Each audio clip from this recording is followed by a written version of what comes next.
Hello everyone, thank you so much for stopping by. This is Africa Princess, and if you are new to my channel, thank you so much for clicking on my video. I hope you subscribe so you can have more of me or more of my videos. And in this video I am showing you how I got these curls. Like, look at them. So if you're interested in seeing how I did it, just keep watching and watch all the video to get some tips, and watch all the video. That's what I'm trying to say. Don't go skipping, like you miss some details which are very, very important in achieving this look. So hope you enjoy.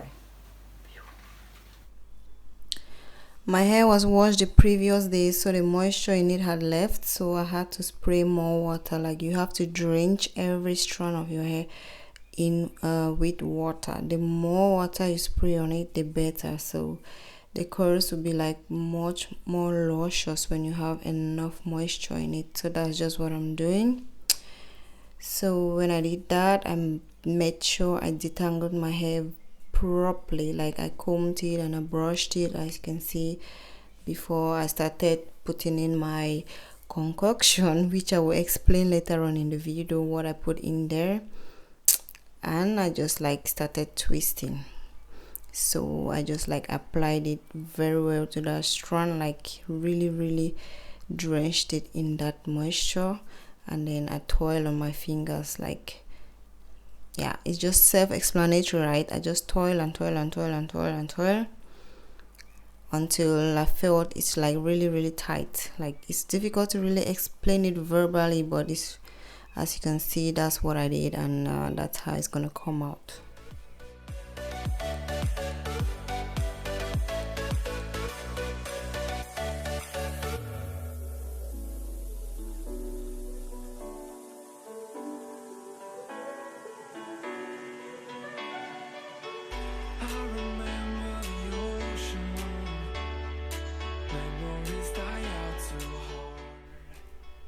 So I repeated the same thing on this section, but the difference is with this section is a little bit bigger than the first one I did. So I did not edit this part out because I wanted you to see what happens when you take the sections too large. With this type 4 hair, you cannot just take a chunk of hair and finger curl it. It doesn't work like that. It kept on unraveling no matter how much moisture I put in there.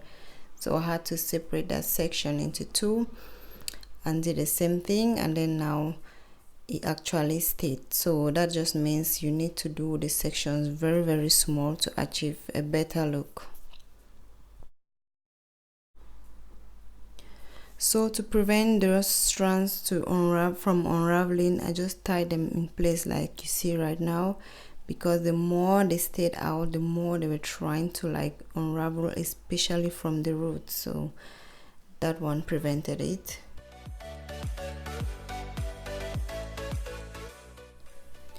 All this whiteness you see, don't be scared, it's going to go away the moment it's dry. It will all disappear. So at first I was thinking like, oh my god, maybe I've put too much conditioners or oils in it, but it all disappeared. So don't be scared. This was my first time doing this finger coiling, so at the end of this coiling my whole head, my fingers, my index finger was like numb. Like I couldn't feel my finger anymore. But if you're used to, then I'm not sure it's going to be a problem. But anyway, it was all worth it. When I was done, I now blow dried my hair, and by blow drying I just mean my blow drying bonnet. So it did the job well. Like you can see, it's 100% dry, and now it's just time to unravel, or no, separate the sections. So this is my IC hair seed polisher for some slip, and now I'm just going to separate the strands as I desire.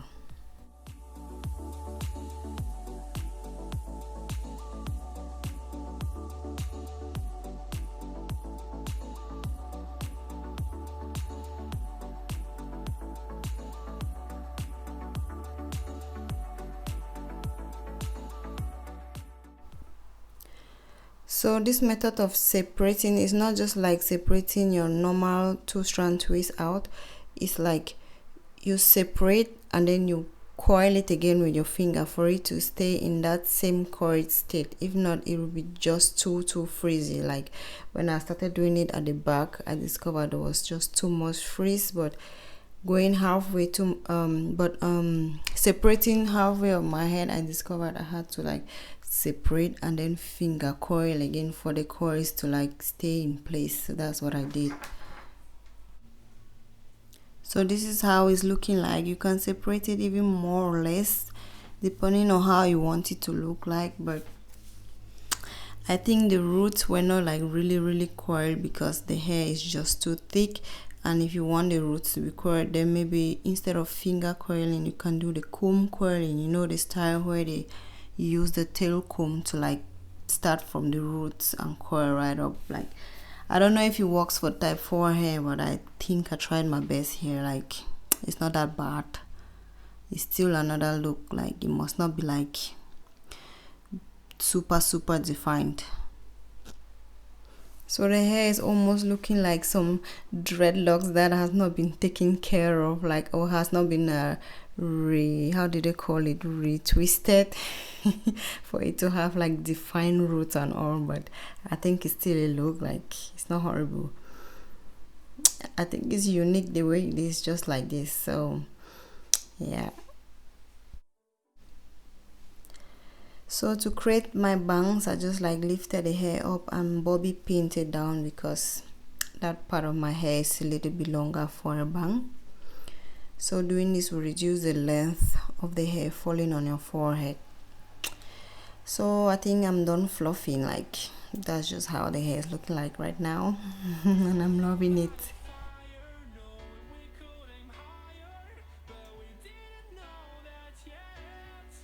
Okay, finally this is the final look. Like, I think you can still fluff even more if you want, but I'm really scared of like disturbing this definition I'm already having right now, so I think I better stop right now. But if you're not scared of that, you can pick it even more to have some volume, and as well you can do stretch out the curls by like pulling it and then blow drying it, or air drying it. I don't know, yeah, air drying, to have some more length and volume. But I don't want to risk anything right now, so I better stop at this level. Before I even forget, what you saw in that Cantu living container, it was a mixture of olive oil, castor oil, what was it again? Olive oil, castor oil, black Jamaican oil, and of course my Eco Styler gel to like for some hole, you know it's very important. So just so you know the proportion of the ingredients I put in there, you can decide if you want more olive oil or more castor oil or more gel.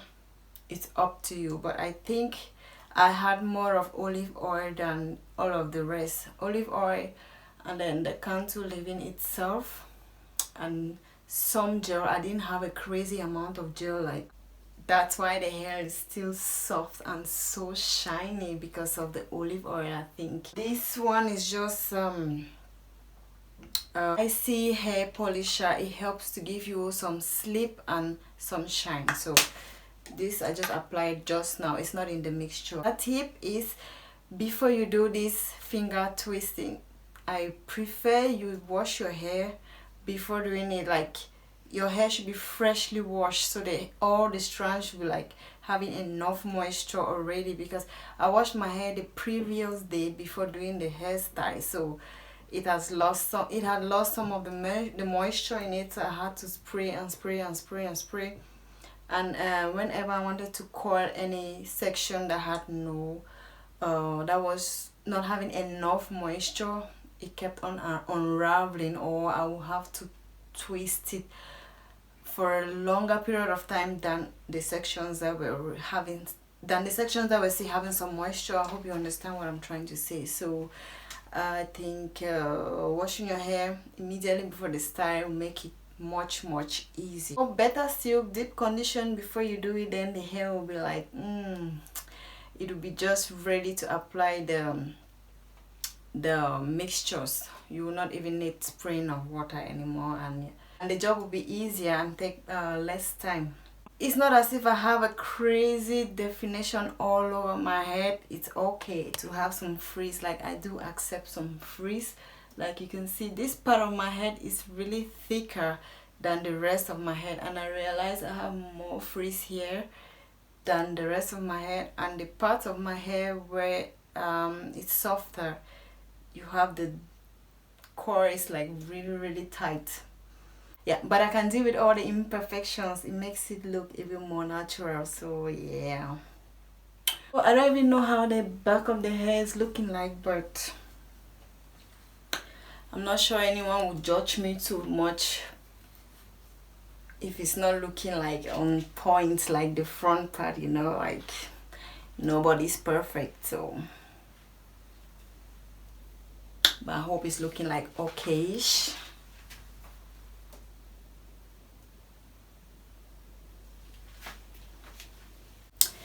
Yes, so that's it for this tutorial. If you liked it, please don't forget to give me a thumbs up, like, subscribe, comment below of whatsoever, and then I'll see you in my next video.